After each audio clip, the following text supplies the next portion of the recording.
han hecho que me han puesto en esta tesitura y yo al final he venido encantado. ¿Por qué? Pues por muchas razones, entre otras, que esto me hace, estas novelas me han permitido, como decía Gastón hace un minuto, recordar que los años a veces sirven para algo y que he tenido oportunidad de conocer a Oslar Pietri hace muchos años. Recuerdo haber participado en una semana de homenaje que se le dio a la Cultura Hispánica. Recuerdo cuando se le dio el premio Príncipe de Asturias, y eso le dio cierto prestigio, porque lo que le pasaba a Oslar Pietri es que quedaba siempre como una adherencia, por entonces, a los del boom, ¿no? No sé si los presentes recordarán que hubo un boom de la narrativa hispanoamericana que tenía 4 grandes protagonistas, y luego los países que no tenían ninguno trataban de añadir algo. En el caso de Venezuela era Argenis. Y él, además, hay que decir que también lo buscaba. Bueno, ¿qué quiero decir con esto?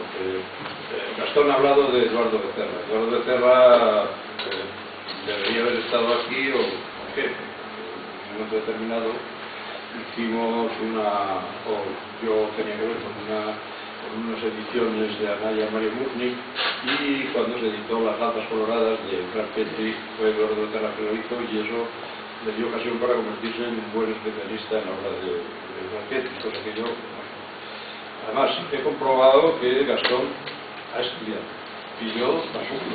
O sea que lo que voy a decir tiene que ver un poco con que voy a tratar de presentar un poco, o decir un poco lo que para mí significa la obra de Oslar Pietri y en concreto esta novela. Ya he dicho que quiso siempre estar en el cogollito del boom, pero eso estaba reservado a otros escritores, además en otras circunstancias.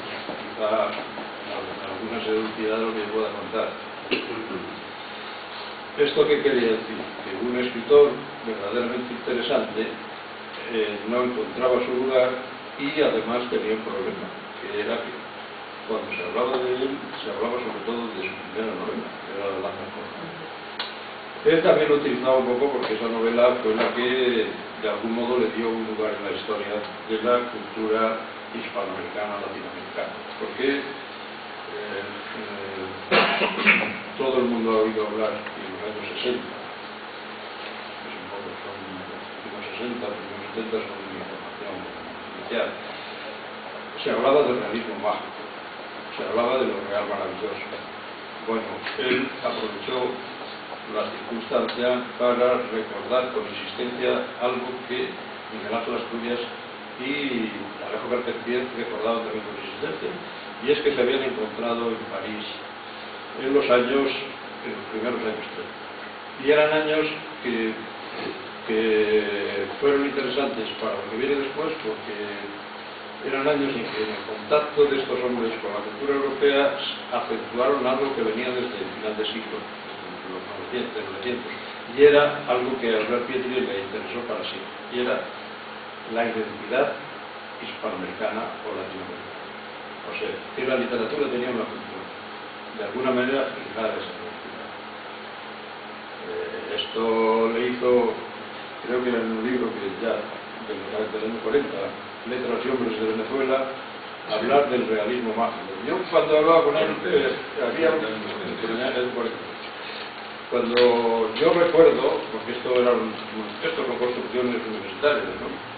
Había un señor por ahí que no sé qué vale la pena mencionar, que era Borges, que hablaba de las crédulas universidades. Pues nosotros, si no tenemos un movimiento, lo inventamos. Y si una habitación estética, pues lo inventamos. ¿Por qué? Porque hay que explicar algo, ¿no? Entonces, esto del realismo mágico y del obrar maravilloso fue una discusión académica también, empezada en los años 60. Pero entonces, el tipo Oslar Pietri se retrotraía al tiempo en que habían estado en París y habían pensado que frente a lo europeo, racionalista, en el ámbito antirracionalista de los de surrealismo, por ejemplo, y de cosas que se hablan entonces de la decadencia de Occidente. Entonces estos empezaron a pensar en la cultura latinoamericana como cultura de recambio, basándose en aspectos mágicos o maravillosos, que según cada cual tenían un sentido, ¿no? Carpentier se buscaban los negros de Cuba, Alejo esto, Asturias. Él había estado traduciendo el Popol Vuh, no del maya, no del quiché, del francés. Y los profesionales. Y después sí que cada vez sabía más, pero aparte estaba en el ambiente adecuado para pensar que podía aprovechar para la literatura la cosmovisión mágica del mundo. Entonces eso es lo que empieza a verse en las leyendas de Guatemala. Arturo Pietri no tenía esa... no sé, yo creo que no tenía esa opción, sencillamente, y entonces siguió las razas coloradas, lo cual quiere decir que en principio empezó a indagar en la identidad latinoamericana, no digo hispanoamericana, porque ellos querían abarcar más allá de fuera del idioma. O sea, se trataba de introducir a aquello, pues todo latinoamericano, llegado a un acuerdo que lo inventaron los franceses, y fue adquiriendo una connotación de tipo político y sociológico cada vez más aperturado, ¿no? O sea, es un mundo desarrollado frente al mundo en desarrollo. Bueno, no sé por qué decía esto. En todo caso, porque Donald Pietri empieza a trabajar con las razas coloradas, a indagar en la historia de su país en torno al momento de la conquista, en torno a bueno, no es que esté presente en la novela, pero en torno a lo que significó Bolívar y las guerras civiles que verdaderamente fueron las guerras de la independencia, y eso siempre le obsesionó. Después, esto del realismo mágico, el realismo mágico, él lo usó en el 48, pero yo no recuerdo mal. No me pesa. Él lo recordaba peor porque él lo relacionaba con un libro de un alemán llamado Frank Roth, que había escrito un libro que es realismo mágico, post-expresionismo, y que cualquiera que lo lea comprueba que no habla de nada de lo que hablaba, porque es una no eran tantas referencias, pero eso se publicó en castellano hacia el año 25, 26 o 27.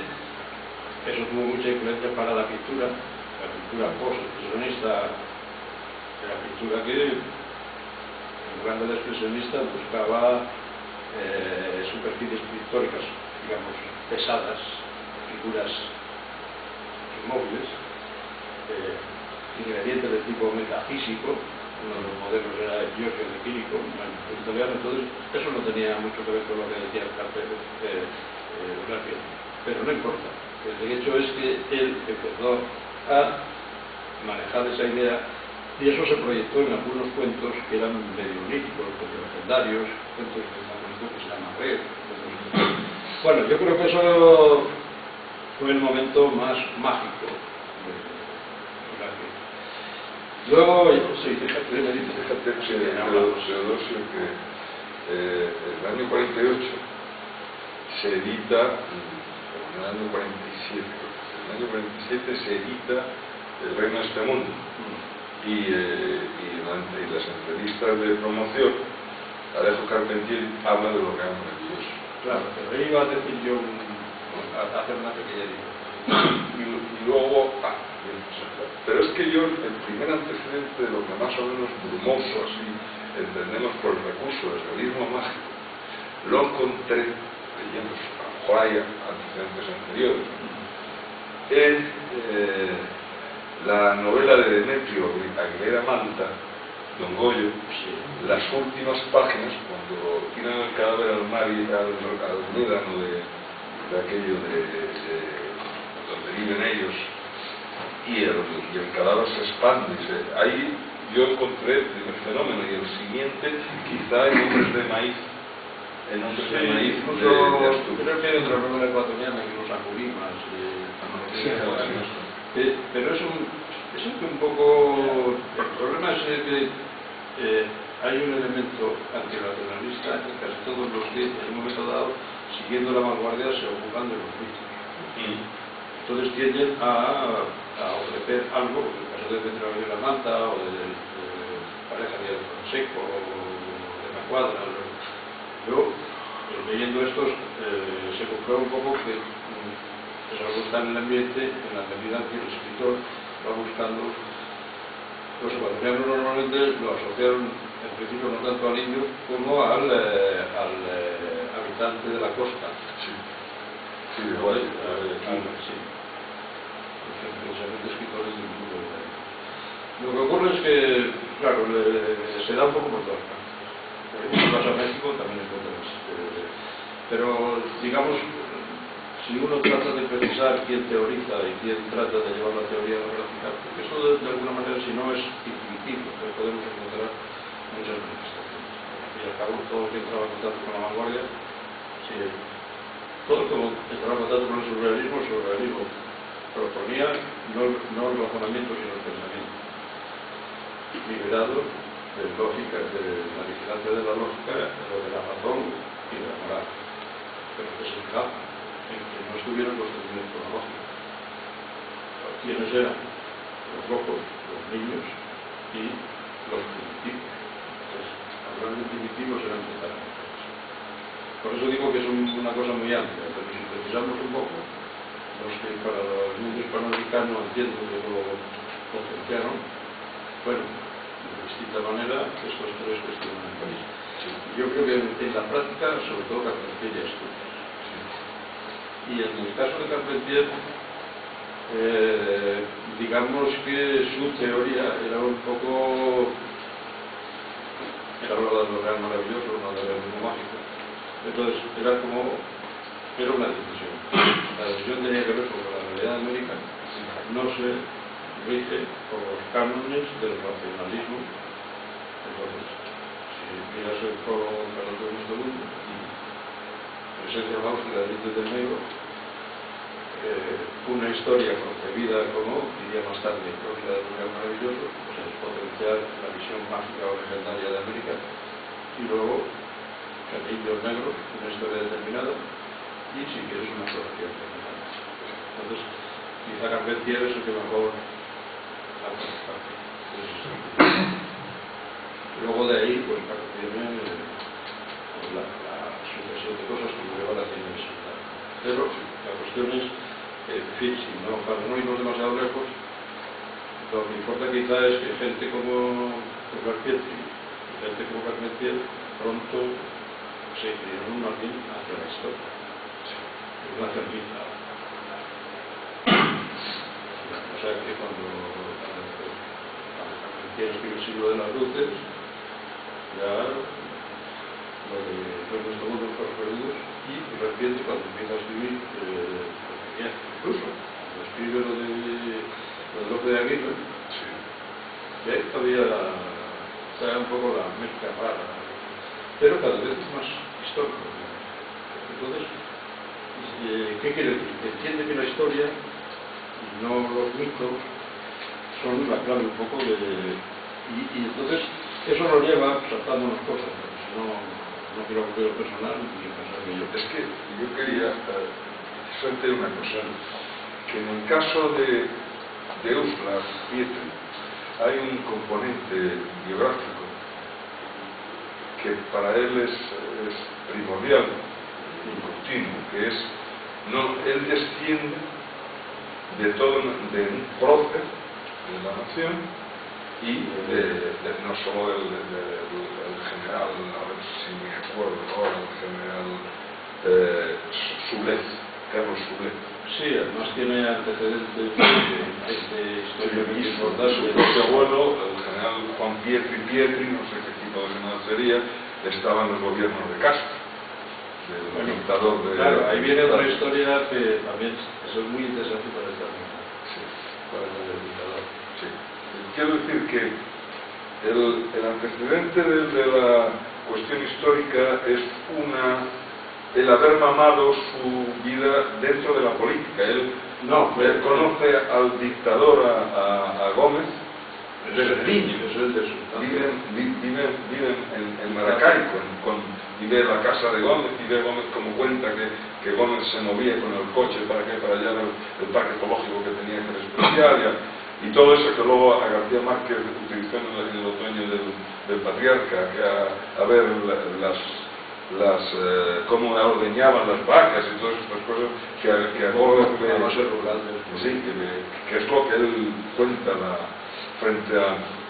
Porque es que claro, esta novela, El oficio de difuntos... Ahora podemos empezar a aconsejar que lo lea. Sí, se puede comparar muy bien en muchos aspectos con el mito enfatizado que está en el otoño del Patriarca de García Márquez, que exagera todos los aspectos del gomecismo de una manera espectacular, maravillosa. Yo es una novela que he leído en esta vida como 12 veces, nunca me canso de leerla, El otoño del Patriarca, ¿no? Me parece la obra de él por encima de las demás superior. Y en cambio en Oficio de Difuntos, donde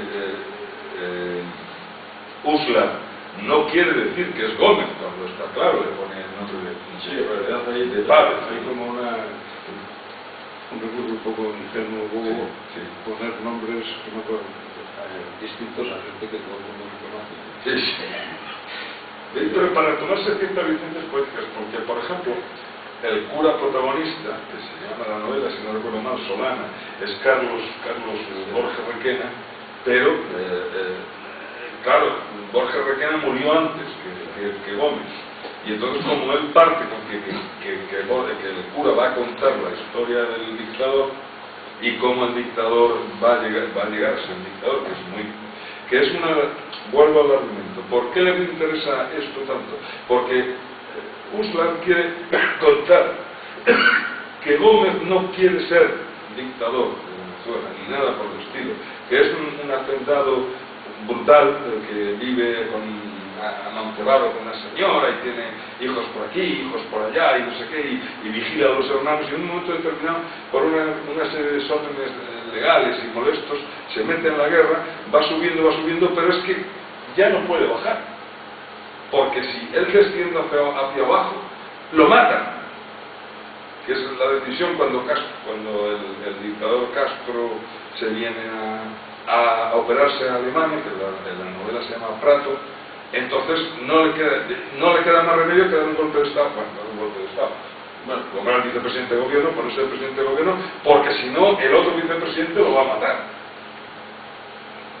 Y esto es el meollo de la interpretación, digamos, benigna, que me estaba contando Teodoro antes de entrar, que le costó poco la ocultación de esta novela de la crítica en general a Uslar.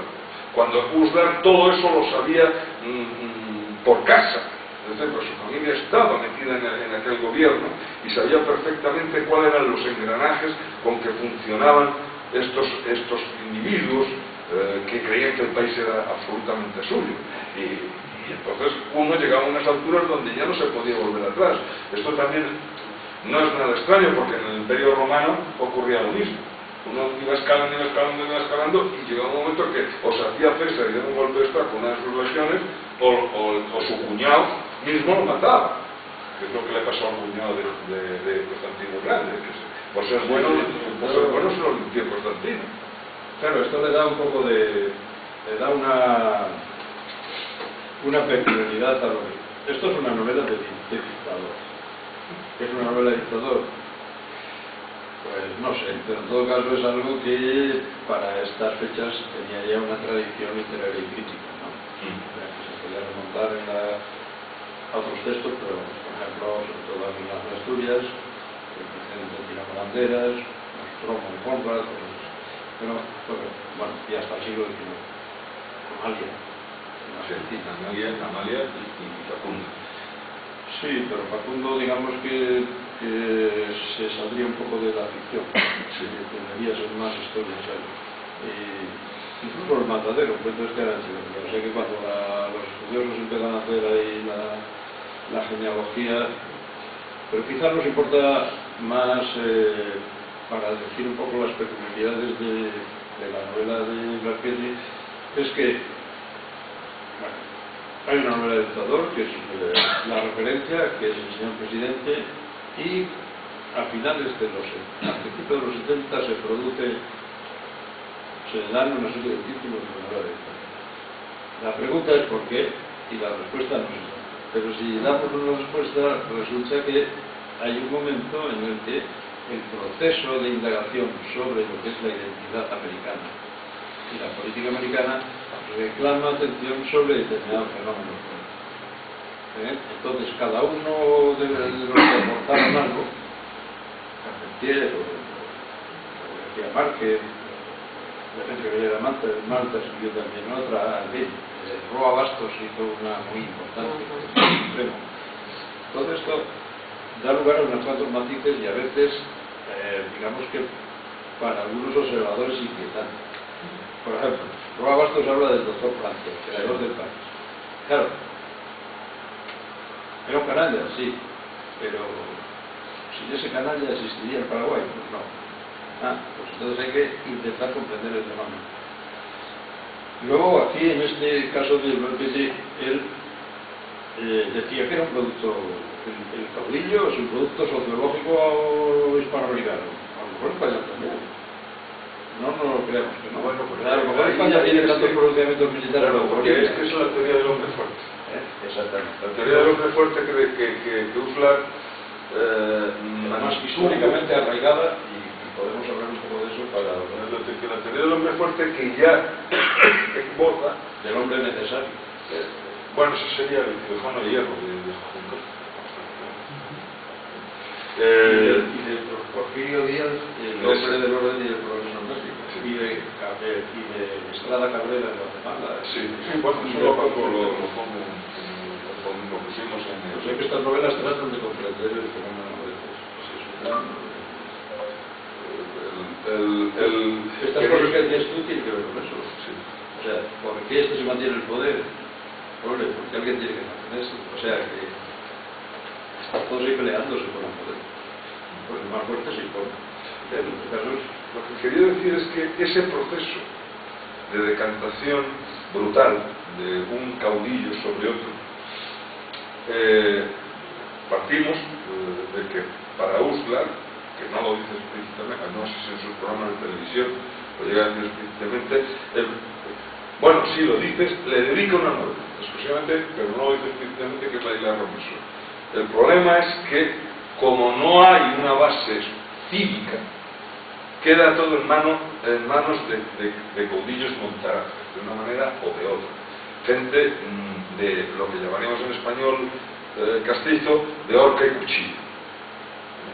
Y esto lo plantea ya en las lanzas coloradas cuando el mayordomo de la finca, se llamaba Concepción,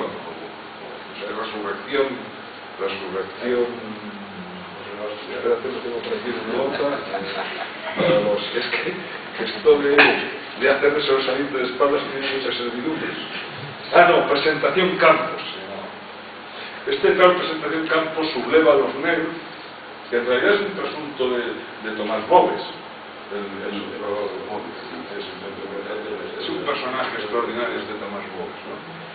Que es real, que fue un marino de segundo grado asturiano que regentaba una pulpería en medio de los llanos y sublevó a todos los indios contra la insurrección independentista, ¿no? Bueno, pues presentación Campos en las lanzas coloradas es un trasunto ficcionado de Tomás Boves, y cuando el dueño de la finca, del ingenio, parte a unirse a los insurrectos, ilustrados, entre comillas, entonces él se apodera de la finca, viola a la hermana, que es el máximo gesto de tomar la finca, y subleva a todos los negros esclavos, prometiéndoles que con el rey, le deja muy claro que hay un diálogo estupendo, porque le dice: si te vas con el jefe, con los insurgentes conseguirás la libertad, quédate conmigo que estamos con el rey. Y la libertad, el negro sabe que es seguir siendo esclavo, que esto es una contradicción, es la gran contradicción de las lanzas coloradas, es decir, que ya se plantea Uslar y que bien leídas las lanzas coloradas a determinados elementos progresistas de Hispanoamérica no les debió de sentar bien, porque lo que a Uslar luego, muchos años después, en la década de los 80, va a hacer la Isla Robinson, es demostrar que la ilustración no podía llegar hasta sus últimas consecuencias, sino que se quedaba en un pozo por encima casi de café y de casino, que solo servía para hacer banderías. Ahora federales, ahora somos centralistas, y servían a los caudillos, a lo que llama García Márquez continuamente mitológicamente las guerras federales. Las guerras federales, en todas sus novelas aparece un eco de las guerras federales. El problema era la organización de los países. Sí. No solo de los países, cuando, pues en fin, porque eso nos retrotrae al proyecto de Miranda. Ustedes saben, supongo que habrán oído hablar de la Gran Colombia, ¿no? Que era los tres países que en este momento, más Panamá, que se lo quitaron los Estados Unidos, lo del Darién, los tres países que tienen la bandera común, Venezuela, Colombia y Ecuador. Eso era el principio de la Gran Colombia. Parece que Bolívar y Sucre con el Perú no pudieron, querían meterlo pero no pudieron. Bueno, en realidad, una vez que los argentinos se retiran, sí. Bueno, se retiran las tropas, pero se retira la General San Martín, queda Bolívar y Bolívar pretendía los Estados Unidos de América del Sur, pero no se negó a que Sucre hiciera un país en honor de Bolívar, o sea, Bolivia. O sea que probablemente Bolívar también sabía que era muy difícil de controlar un territorio como el peruano, donde además la base colonial no está. ¿Por qué? Porque la ciudad de los Reyes, o Lima, pues los países que tenían más tradición cultural colonial estaban más reales. Entonces, de tal manera que Bolívar al final fue un hombre decepcionado y amargado. Y por la fragmentación final de la Gran Colombia, que en el momento en que está a punto de desaparecer. Pero, en fin, yo creo que esto, volviendo al tema, yo creo que es muy interesante de esta novela y recordar algo que tú recordaste que habíamos recordado antes, que esta novela no tiene eco, en parte porque se publica en una época de fuertes tensiones políticas. Y es una novela que es, digamos, menos dura con la figura del caudillo que cualquiera de nosotros. ¿Por qué? Bueno, también un poco por los planteamientos político-ideológicos de Requete, que es un señor que desde luego no iba a favorecer el fascismo. Entonces, hace una novela que es muy interesante para saber lo que pensaban algunos sectores sobre los hombres fuertes que venían. Gómez era, yo no voy a disculpar ni a alabar a nadie, pero Venezuela se modernizó con Juan Vicente Gómez. ¿Por qué? Primero, porque Fidel Castro estaban todo el día amenazando a las potencias europeas porque tenía deudas hasta arriba. Y entonces estaban... Y este señor... bombardearon la capital de Venezuela en un momento dado por la deuda. Exactamente. Entonces, Fidel Castro tenía el país en un desorden permanente. Este señor maneja las cosas de manera que, claro, tiene la otra cara de la cosa, y es hacer concesiones a los petroleros. Y entonces, pues viene, pero indudablemente el país se modernizó.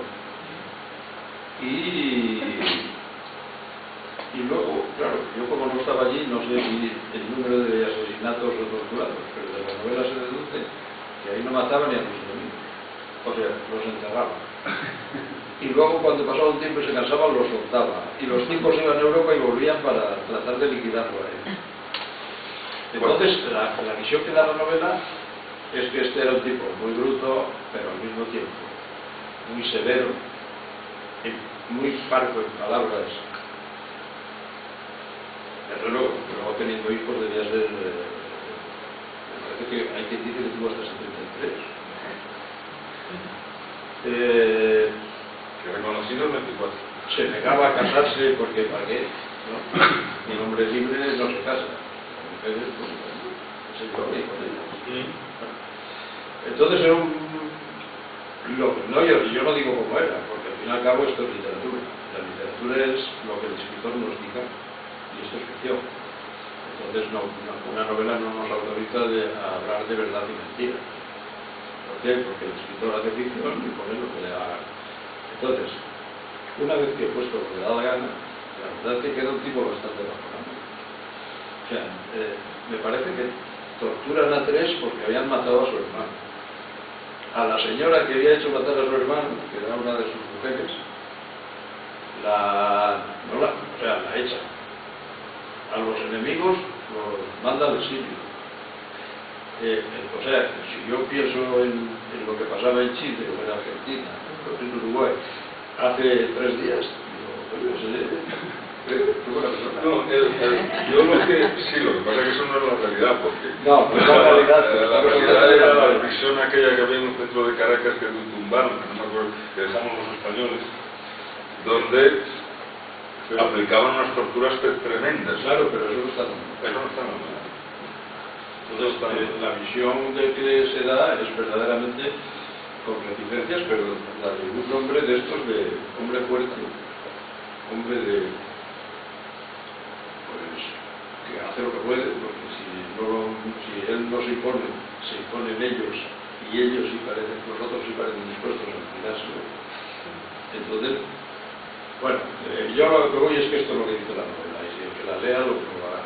Esto, en el año que se publica, digamos, resultado demasiado suave.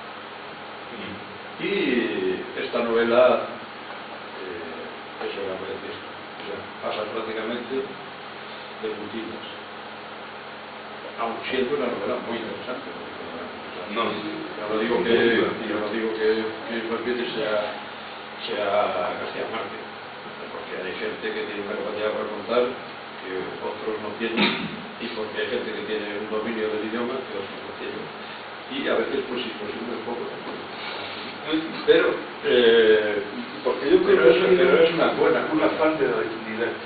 Quizá también. A mí no se me escapa en las novelas penales, que incluso en la de la visita en el tiempo, que es la de Don Juan de Austria, él tiene un peso que le ha dejado desde 1953, lleva haciendo programas de televisión para el programa que se llamaba Valores Humanos.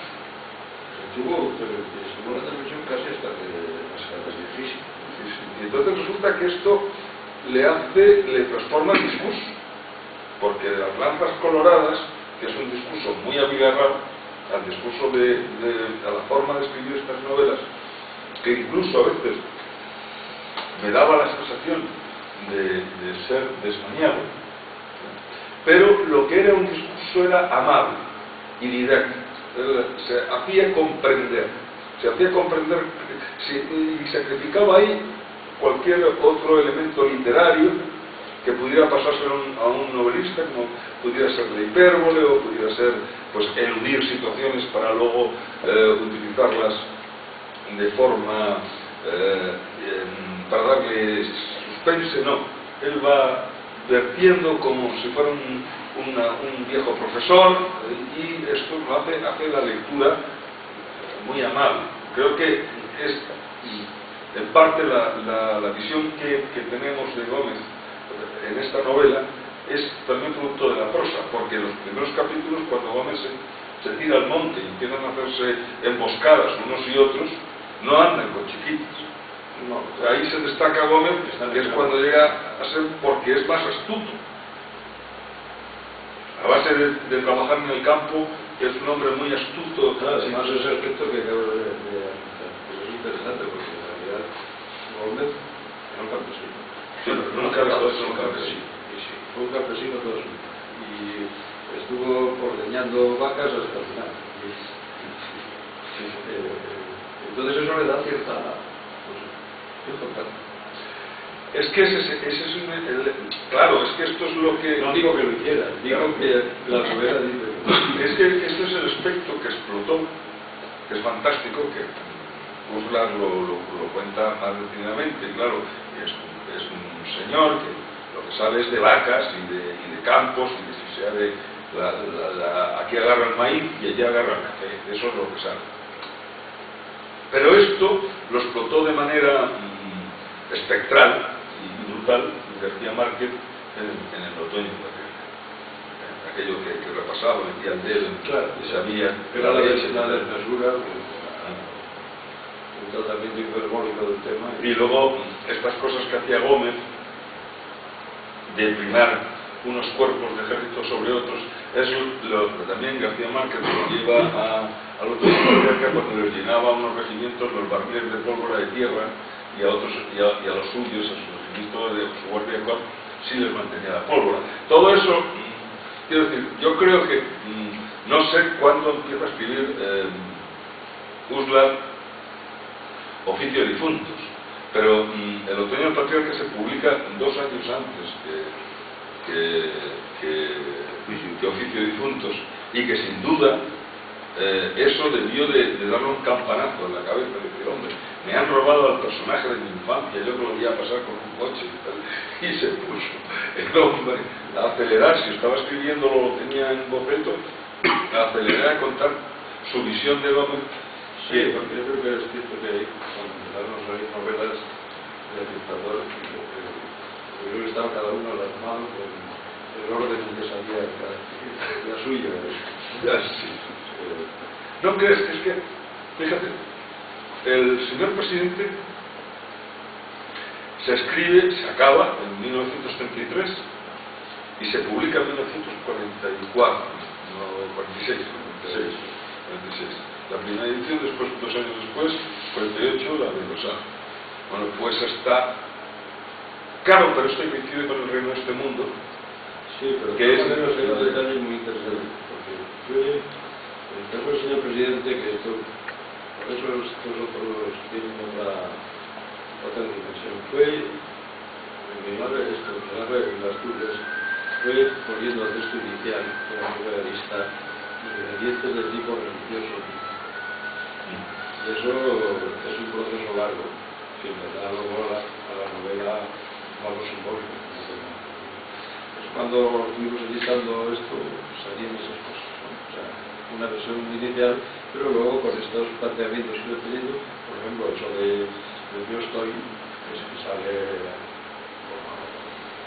Así se llama la ética, es que así se llama la novela. Entonces eso se fue enriqueciendo con ingredientes de tipo religioso cristiano también, de manera que la novela resultaba mucho más rica cuando se publicando al final. Yo creo que aquí, en el caso de Rompiente, también esto que he señalado tiene que ver con aquello que recordábamos de las laberinto de fortuna, dos novelas, que una era... Es que hubo un momento que también se extendió la idea de que ser barroco era ser americano. Esto lo potenció Carpentier, lo potenció José de Zamalín. Sí. El barroco americano, el señor de América, el barroco señor de América. Y además fue una manera de recuperar el barroco colonial. Pero luego yo creo que eso no funcionaba y no volvía a nadie en la segunda novela de... Bueno, verdad, hombre, podemos poner muy serio. Yo era joven cuando leí Paradiso de Zamalima y no me enteré de nada. Luego lo volví a leer y tampoco. Pero era una obra maestra de Vicario. Sí, pues no lo tengo que enseñar eso.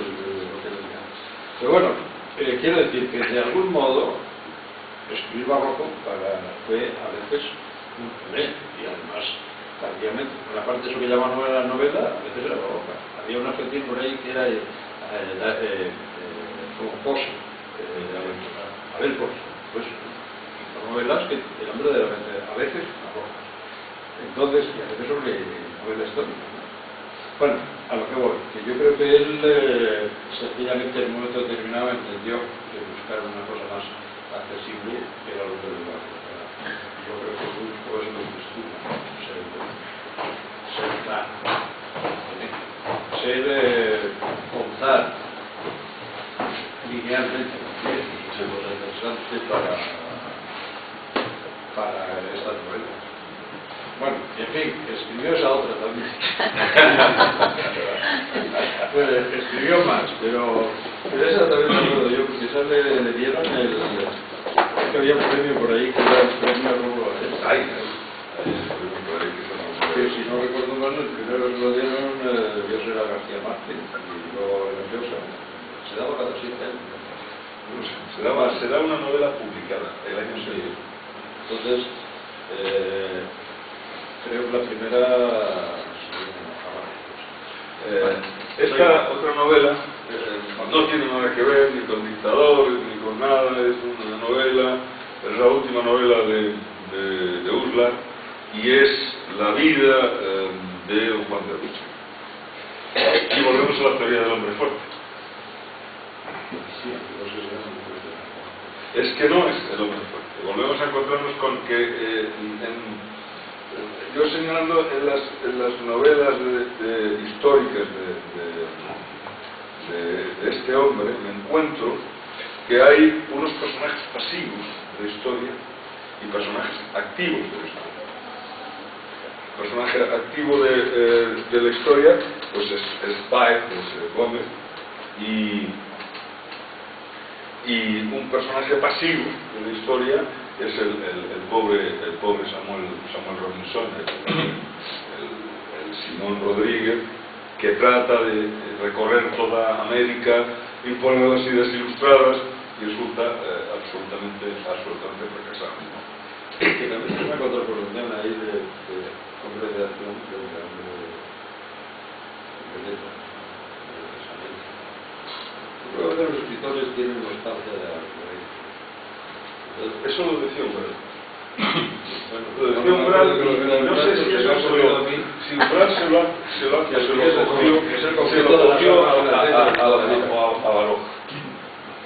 Esa nostalgia que Baroja presentaba siempre de los combates de la primera guerra carlista, y cuando en la guerra carlista le habían contado que la tercera guerra carlista bombardeaban San Sebastián cuando su madre dio la luz. Pero esa nostalgia continua en Baroja es un recurso. Bueno, yo creo que es la nostalgia de la acción por parte de hombre. Yo creo que viene desde el conflicto entre las artes y las letras clásico. Pero eso no lo solventó. No, pero parece que no. En todo caso, un señor que es el señor Borges que mencionaba antes hablaba del primitivo sabor del heroico. Bueno, a lo mejor tiene que ver con eso. El escritor que de alguna manera tiene nostalgia. Bueno, ya está. Me gusta contar cosas de aquí. Entonces, esa contraposición en el caso de Simón Rodríguez me parece que es por ahí. Ahora les anuncio, publicaremos la novela que Uslar escribió sobre la malaventura, como se puede contar de otra manera, la malaventura de este personaje, que ese sí que es un personaje extraordinario, este Simón Rodríguez, que desde Caracas llegó hasta San Petersburgo y luego volvió y trató de imponer sus teorías didácticas detrás de Bolívar, y al final pues con la mala fortuna de Bolívar fue la mala fortuna de él. Murió en un puebluco de la costa de Ecuador, que es allí de mala manera, ¿no? Con aquello de que había conocido, que pone la novela, pero no sé si es verdad, que había conocido a Benville. Benville aparece en la novela de forma misteriosa y habla con él, ¿no? Pero Aparte de esto, es que lo de la novela, la teoría del hombre fuerte es interesantísima, porque ya nos... Además arranca de la... Y yo creo que uno sí es consciente más que nosotros, que arranca desde la propia independencia hispanoamericana, cuando se produce la división entre los generales, que yo creo que el primero que la motiva es Páez, entre los generales de Bolívar, cada cual arrea con sus tropas como puede y como quiere, o como le dejan, y ya se queda instituido que aquel que más dispara y más mata. Y así pasa en el siglo XIX, en realidad. Bueno, sobre todo la primera parte del siglo XIX, que nosotros lo llamamos de la anarquía, que casi todos los territorios están dándose una lucha por el poder, a veces por la organización de los países, porque ese conflicto que habla de federalismo, en Argentina es un caso quizá más rico para la literatura, pero es un problema que está en la Organización de México, que se llaman los Estados Unidos Mexicanos, aquí nos tenemos como federal, también Estados Unidos de Venezuela, o sea que era un poco también de la distinta concepción de lo que debía ser un país según el que se fijara, ¿no? El modelo norteamericano era federal, pero de la Revolución Francesa venía el modelo unitario de Francia, entonces ahí era un poco la acomodación de principios políticos a los intereses de cada cual. Sí, y ahí aparece por grupos sociales, la cuestión de los caudillos, y después, pero en Uslar, en sus novelas encontramos el hombre fuerte y el hombre menos fuerte. Y el hombre menos fuerte en la novela de Don Juan de Austria es claro. Don Juan de Austria es una pálida sombra de un héroe, tal como lo pinta Uslar. Y de una forma maravillosa, porque realmente dices, es que se aproxima mucho a la realidad, no como te queda la duda con el oficio de difuntos. Es que es un niño que de momento se descubre hijo del emperador, pero no puede ser hijo del emperador porque es mosca. Y es todo ese dilema es lo que mueve la conciencia del personaje, su incomodidad existencial y la presencia, luego ya no del emperador, porque el emperador parece un hombre benigno, anciano, enfermo, sino la presencia de su hermano, que es el gran rey. Felipe será el rey prudente. Exactamente, no decidía nunca. Y eso es, toda la novela se basa en eso. Y desde luego nunca le concedía lo que pedía. Eso es. Todo era dar largas. Y toda la novela se basa en que Don Juan va sumando heroicidades añadidas, porque la batalla de Panto parece que la gana Requesens en realidad, y el sitio de la conquista de Túnez, aquello que es tan significativo. Es eso, sí. Pero vaya que... Bueno, es interesante para reconocer la época. No digo que la novela es la novela, y es la visión del escritor sobre eso. Ahora, yo creo que sería con gusto. Lo raro es que un hispanoamericano se ponga a escribir sobre todo. Sobre todo después de los palos que dieron a Rodríguez Larreta con la gloria de Martín. Entonces, a mí me parece muy interesante que alguien se decida a escribir sobre cosas así. Y que además pues trate un poco de ir a lo que tú dices, es un perdedor, pero yo creo que la novela histórica del final del siglo XX fue novela histórica de decepcionados o de perdedores, o de un poco de la intimidad, porque al fin y al cabo ahí está peleándose en el contexto, pero lo que más nos habla es de sus conflictos psicológicos. Sí, de esa incapacidad del niño que no sabe dónde está, de esa incapacidad del hombre que tampoco pide y no le da. de ser príncipe sucesor, secretario de la esa es la crueldad que él sufre durante toda la novela, y a pesar de sus éxitos clamorosos, pero son éxitos de forma vicaria, es decir, él va en representación del hermano, siempre es el hermano y el hermano y el hermano, salvo, bueno, esos detalles estupendos que hicieron célebre en España y en la cultura española, como el llevar el león a cuestas, ¿no? Llevaban al caballero del león, ¿no? Ya saben ustedes, se encontró en Túnez un león y domesticado. Yo siempre me he preguntado la impresión que debía hacerle, ¿no? Sobre todo la impresión que le haría a cualquiera que pasara a tu lado. ¿Se puede interrumpir? Sí. Es que me estoy acordando ahora de un escritor sudamericano que además está en esta colección, que tiene una novela histórica magnífica, Bomarzo. Sí, bueno, en Bomarzo hay una de las estampas. Sí que hay escritores Hay una sudamericanos de las estampas Bueno, que han yo creo que es menos rozado tangencialmente la novela histórica. No, los americanos que han escrito novela histórica los hubo siempre leídos. Digo sobre que, temas europeos. no, sobre temas españoles me he referido yo porque hay una reticencia. Sí. Es que sobre Italia no pasa nada, sobre americano y París no pasa nada. Pero literatura de hispanoamericanos en España, para compartir la cultura y compartir el idioma, no hay tanto. Sí, yo me acuerdo ahora del encuentro de Sevilla, o sea, que hay, pero que hay cosas. Es interesante que haya más. Diego Mujicaínes tiene el unicornio, la del niño del cuadro del Greco. Sí, hay. Y luego hay una muy interesante, yo creo que fallida, del mexicano que tiene apellido griego, que es sobre la persecución de los judíos. No era es de los años 80 o 90. Él tiene muchos premios, te lo voy a pasar, que se llama y además rescata todo el lenguaje español del siglo XV. Ese no será. Tiene apellido griego, su padre era griego. Es un mexicano de apellido griego de la Arístis. Homero Arístis. Homero Arístis.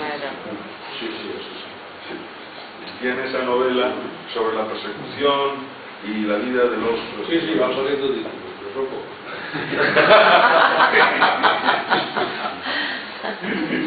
¿Me permitís? Sí. Yo quería hablar de un hombre que sería un ejemplo de lo que ocurre allí donde la novela tiene tanta importancia, y yo creo que tiene una importancia histórica, porque coincido con Teodosio que es ficción, no es historia. Pero ante un vacío de no haber tenido iluminismo, no haber tenido el estudio de las luces, etcétera, quizá el único elemento que nos queda para entrar en América sea ese. Pero hay un español excepcional y un americano excepcional que se niega a ser, y por eso no ha sido novelado, que se niega a ser dictador, y que es el coronel José de San Martín, buscado su cabeza aquí. Jefe que fue, lo he mencionado ya, jefe que fue el regimiento de Burgos y que incluso combate contra su propio regimiento. Que en Guayaquil se retira y se lo deja a Bolívar todo, porque se da cuenta que él no puede, aunque le ofrecen el protectorado del Perú y podría haber terminado siendo un caudillo en Perú.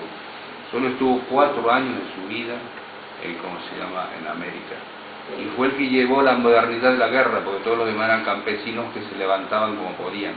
Y él llevó el principio de la organización militar. Por eso es el que le da los mayores golpes al ejército español. ¿Sí? Es el que lleva los mayores golpes y la estrategia napoleónica y tal. Pero él dice, yo no puedo con esto, y entonces se retira. Pero sigue trabajando porque era un masón que en realidad lo envían los ingleses, querían destruir la potencia de España en el control del mundo y quedarse con las colonias, etcétera. Pero ese hombre tenía una noción de la historia. Es decir, era un militar que tenía una formación por tal. Incluso yo creo que es un poco, sería un modelo de militar profesional.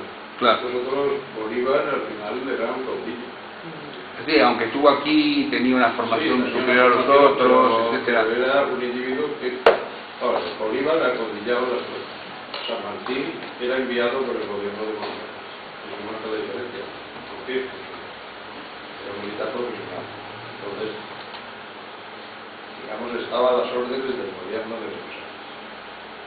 Entonces eso, digamos que mala suerte para él, porque en un ambiente de lucha por el poder que podía hacer San Martín.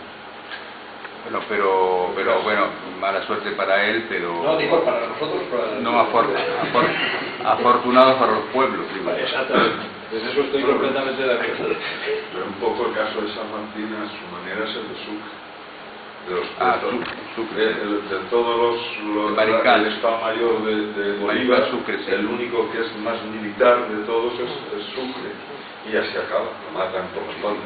Que se forma incluso con San Martín y cruza los Andes y luego O'Higgins lo echa porque O'Higgins quiere ser el caudillo de Chile. Pero sí. Ahora claro, lo que pasa es que todas estas cuestiones del realismo mágico, etcétera, pero en el fondo pues es tratar de encontrar una racionalidad que no hay. Y entonces al fin y al cabo todo parece milagroso, pero no es más que un estado de naturaleza. Bueno, lo que pasa que digamos que esto, claro, es un poco... es literatura, son corrientes estéticas, son propuestas. Entonces, por supuesto. Uno hace realismo mágico y cuando se cansa deja de hacerlo, no pasa nada. De hecho, pues eso le pasó a Carpentier y le pasó a García Márquez, porque bueno, desde luego sí, siguió con su manera, pero no es lo mismo hacer... Tierra de soledad que hacer el amor de los tiempos del poder. Entonces, esto lo único en lo que creo que podemos estar de acuerdo es que es literatura, es ficción. Sí, totalmente. No se puede tratar en términos de verdad o mentira. No. Bueno, alguno diría que es la historia. Pero en este momento del relato quizás se pero pueda... nosotros no vamos a entrar porque los colegas de historia dirían que la historia es lo que los documentos dicen. Entonces, un novelista se entiende a los documentos o no. Hay un trabajo muy pequeñito que no se puede comparar con esto, por supuesto, ni con entidad ni tal, digamos, de un sudaca escribiendo sobre España, que es una sátira que escribe Daniel Moyano que se llama Un sudaca en la corte. Lo recuerdo. Y que además se publica por primera vez en Oviedo, en Bable, Un sudaca en la corte, donde él va... Oye, un caso de Moyano, por ejemplo. Moyano era un argentino atormentado que en un momento determinado se aproximó a estas cosas mágicas, o el diablo, cosas así. Entonces, yo lo digo porque además él me lo explicó. O sea que a veces buscaba una manera de contar que sintiera como latinoamericano. Y eso normalmente en Argentina no era una cosa. O sea, ser latinoamericano en Argentina no era una cosa. Y sin embargo en el exilio, bueno, cuando entró en contacto con García Márquez, porque un poco de estas cosas que pensé que Tierra de soledad aparecieron en Buenos Aires, porque se había ido forjando en aquel ambiente la recepción de la novela. Escrito esto muy... no sé, ya está bien. En todo caso, es una cosa muy yo diría muy rica, muy interesante, con sus matices. Importante. Bueno, nos hemos olvidado de Don Juan de Austria, parece que no tenemos ningún interés. Bueno, está muy bien, es muy interesante. Yo creo que es una novela que hay que leer. ¿Por qué? Pues porque recupera una época y además es una cosa de intrigas palaciegas y todo el rato que yo sospecho que tenía mucho que ver con lo que había. O sea, que estaban todo el día intrigando. Si además tenían un rey prudente que siempre dejaba las cosas para 15 días después. Llegaba una cosa urgente y la ponía allí y la dejaba dormir.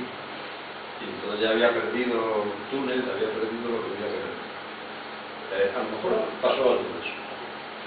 Bueno, es que también hay una cosa que en la novela no es capital hasta cierto punto, pero es el caso Escobedo.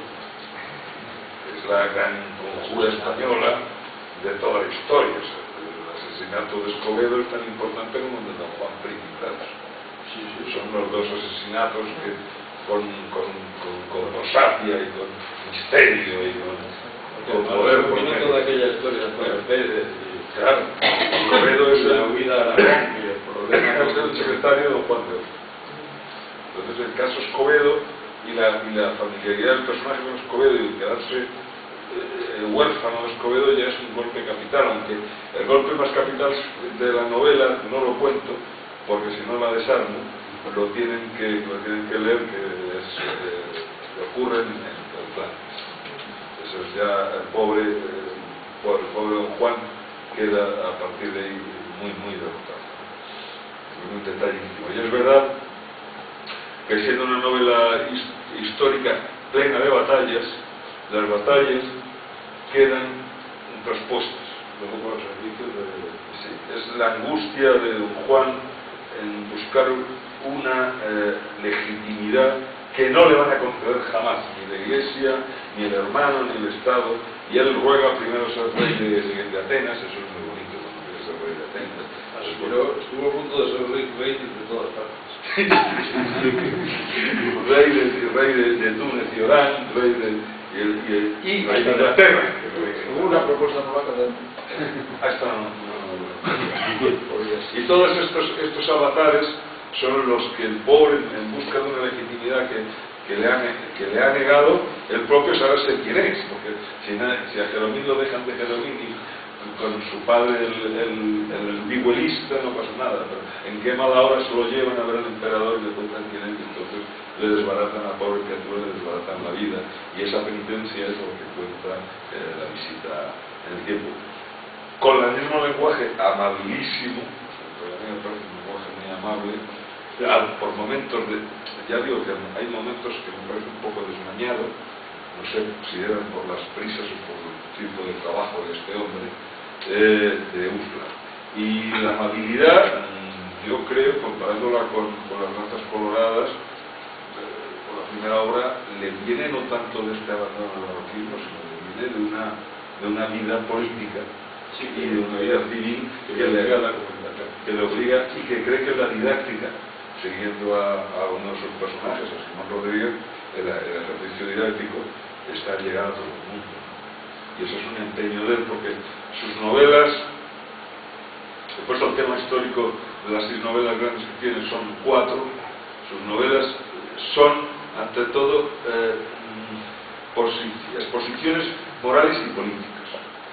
Políticas son creo que para Sudamérica y especialmente para América del Caribe, más que por otra parte, ¿no?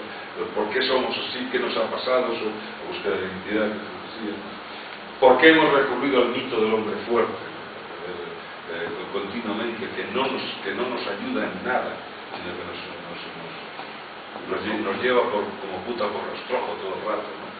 Y finalmente, luego por otra parte, estaría el ejercicio estético, que va, a mi modo de ver, él va abandonando del primer Úrsula de las Lanzas Coloradas y va abandonando lentamente conforme se ha ido alejando de París, y que un poco conforme se ha ido alejando de un hombre que nunca lo perdió hasta el final, hasta su último cuento, para los niños, que es Asturias. Asturias yo creo que es el único que se quedó en el Café de París, y cuando no estaba en el Café de París estaba en Tikal, en medio de la selva, pensando en los indios, como eran los indios, porque sin embargo nadie explica a Asturias también como Úrsula. Hay un artículo de Úrsula, yo vi escribirse al señor presidente, que es una verdadera delicia y una disección absoluta de la forma de escritura y impulsión de Díaz. Yo quería preguntaros, volviendo a don Juan de Austria, ¿habéis averiguado cuál es la fuente de información que maneja? Me preguntaba por si conocía el libro de Marañón, Antonio Pérez, sobre las aficiones de Marañón a psicologizar personajes históricos. Parece que es común, ¿no?, a este... Yo creo que el libro está muy bien documentado, de manera que... Bueno, lo que pasa es que Antonio Pérez, digamos que, bueno, sí, no recorre toda la trayectoria de Antonio Pérez porque lo que le interesa bastante. No, pero que bueno, yo sí te paso que habla de Pérez, habla de Caso Escobedo, Exactamente. habla de la princesa Éboli. Y esto termina con Escobedo, por la muerte de Escobedo, prácticamente, porque luego lo que queda es con episodios grandes. Pero yo creo que sí, que ese fue uno de las fuentes que y a lo mejor también, aunque yo también pienso que no solo es la fuente, sino que es un poco la necesidad de penetrar o de construir psicología del personaje por parte de porque yo creo que un poco tengo la impresión de que cuando se escribe esta novela ya la novela hispanoamericana no estaba ni para ellos ni para nada, porque uno ve un poco un proceso de que la historia se va volviendo íntima. Entonces hacer que la historia sea íntima es que se prescinde de los hechos externos para entrar en la psicología de quien también.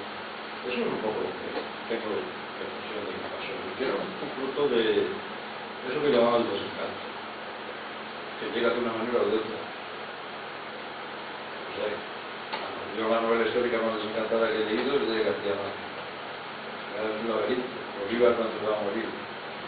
Trabajar en Hispanoamérica es como nadar en el mar. No sé si puede estar más desencantado con esto. Entonces, ya a esto no es así.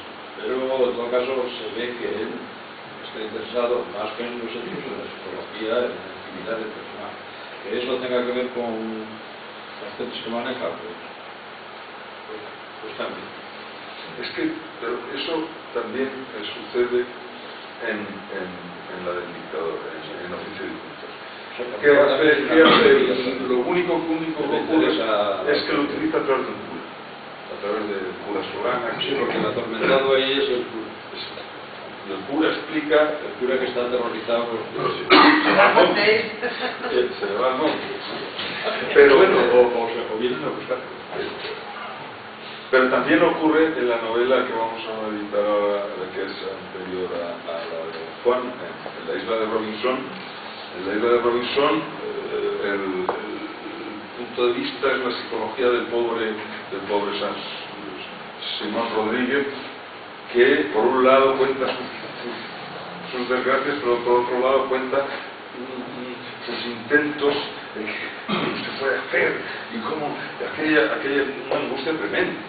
Esa novela en ese aspecto es muy potente, quizá el aspecto psicológico es la más densa, cuanto hay menos hechos, porque los hechos ahí sí están demasiado lejanos.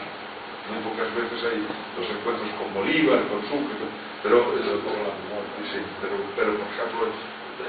su peripecia por Europa, sí, cuando va con Bolívar a ver a Roma, para que Bolívar delante de él prometa que va a volver y llevar adelante el proyecto de Miranda y de montar la Gran Colombia.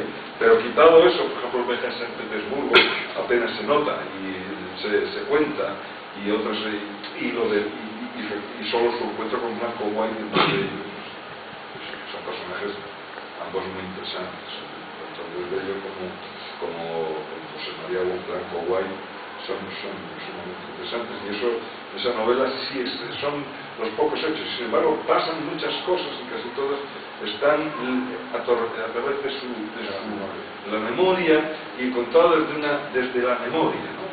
Ya no hieren al espectador, ya no las vive, ya no está en primera línea, y lo único que tiene en primera línea es el hijo, el secretario, la barquichuela aquella que cabota, que no cabota, que el sol tremendo y cuando se mueve de sensaciones y de recuerdos, el pasado ya ahí pierde vista. Sí. Y la única novela histórica de la que no hemos hablado nada, que yo no conozco bien, es la de Lope de Aguirre, que es muy curioso que este personaje de la conquista de América española tenga tanta literatura. En 1941, don Gonzalo Torrente Ballester ya le hace una obra de teatro. Lo siguiente será lo de Úrsula Aguirre un personaje con Elena Heredia. Sí, es porque es personaje. Pero como un canalla. Sí, pues incluso para buscar aspectos positivos. Es que yo creo que en el caso de Dufla lo que pesa mucho, y en el caso de Venezuela, es que el libertador Bolívar dijo que el primer libertador de América había sido Aguirre. Desde ahí lo examinaban un poco. O sea que en la, digamos, en la mitología de los que estaban del lado de América frente a España, lógicamente siempre salen bueno, Antonio de las Casas, que era una persona que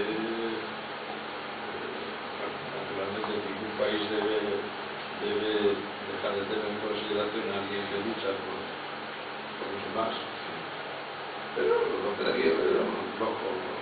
Pero un loco que puede convertirse en héroe si se rebeló contra el rey, pues ya está. No, pero eso es una visión un tanto curiosa, ¿no? Yo recuerdo que mi maestro Carlos Baroja decía que Aguirre sencillamente es una caizante, es un banderizo vasco. Viene del Amazonas, pero que sigue actuando como un banderizo vasco del siglo XV. Ya, pero Ochoa, que es otro banderizo. Pero es lo mejor que se puede decir de ellos. No sé, que yo sé que los individuos, no sé, al final termina matando a la hija. No, pero el banderizo se puede desnaturalizar. La famosa carta de Aguirre a Felipe II, parece colmo de lo revolucionario, de fondo es una mentalidad medieval. Ya no te reconozco como señor. Por supuesto, pero a lo mejor esa es la lectura de un historiador que conoce de dónde venía eso. Pero a un escritor que lo que trata de resucitar figuras que de alguna manera han puesto en cuestión, pues eso, pues no se puede mencionar a ese o a Gonzalo Pizarro, pero a todos los que de alguna manera estuvieron españoles. Porque luego también es un poco la mitificación de determinados indígenas que hicieron esto o lo otro y que se convierten en símbolo. Bueno, pues parte de la construcción del espíritu patriótico. Y luego, en estos casos, una manera de encontrar raíces, podemos decir, rebeldes contra el sistema, rebeldes contra la monarquía. Pues cada uno, digamos, que se apropia como quiere de esas figuras. Y aquí lo que le digo es una figura personal, desde esa perspectiva. Yo creo que desde la que señalas tú, también. Pero a lo mejor lo que se juntaba allí es gente que no era necesariamente de su época. Cada uno venía de rincones apartados de este país que al fin y al cabo tenía bastante de arcaizante. Entonces eso me parece que, pero no sé, la verdad es que era un bruto. Matar a su propia hija para... Pues Sí, pero matar a momento determinado todo lo que la hija la mató para que no cayera en manos de Diego García de Paredes. Pero bueno, llega un momento que cuando históricamente un momento que se desmanda el Pilato que se pone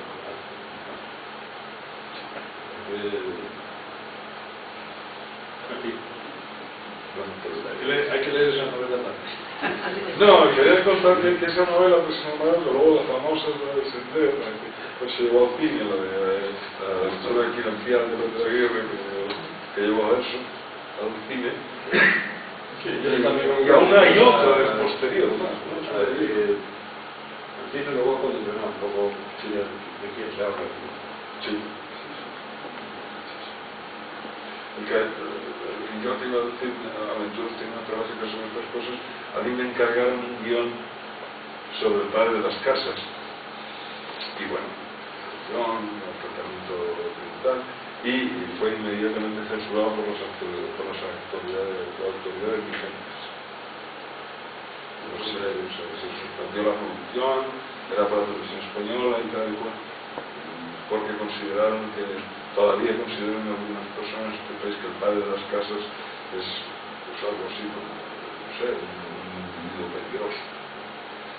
Pues el padre del humanismo, ¿no? En acción, ¿no? Son disposiciones oscuras. Sí. Es un orgullo para España Padre Bartolomé Las Casas. No, y para el mundo. Es el único imperio que tiene alguien que tiene la autocontención y la capacidad de criticarlo desde adentro. Tanto que el rey tiene que mandar a sus mejores teólogos para poder frenar.